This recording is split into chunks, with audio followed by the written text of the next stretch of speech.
All right, time to take a look at the Dextra cordless electric nail gun. Okay, so we've got instructions.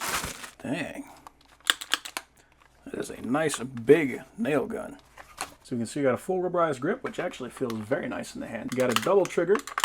We got an adjustment up here. I'm going to assume that is for depth. You got a switch here for single firing or contact firing. So if you just want to hold the trigger and then use this, so every time you make contact, it'll fire, you can do that. On the back, we got our release. So you can use that to load it up.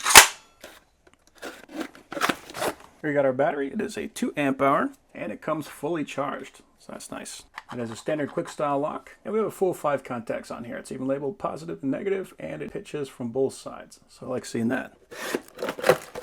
So here's our charger. It has 4 contact pins. It has indicator lights, and it tells you what those are right here on the front. That's cool.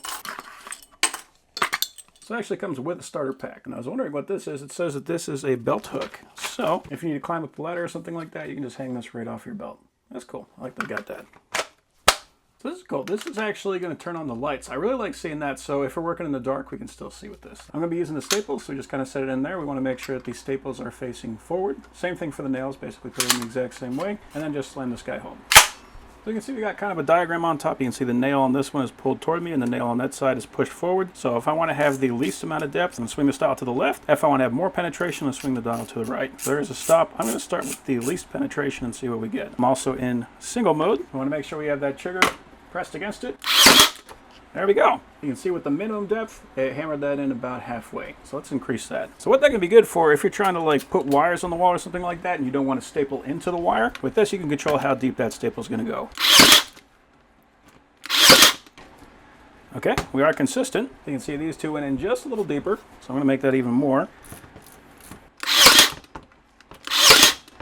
There we go. So we are punching all the way in now. So we got a lot of variability in how deep we can make this guy work. That's good. So all that was with me just pressing this in and then pulling the trigger. Now I'm going to try continuous mode. I'm going to back this off a little bit. And all I'm going to do is hold the trigger down and just make contact. There we go. So if you need to do a lot of work quick, that is the way you do it. Now it's like seeing we got a little window in there so we can see if we still got staples in it. So yeah, overall, that is a very nice heavy duty tool. I am very happy with that.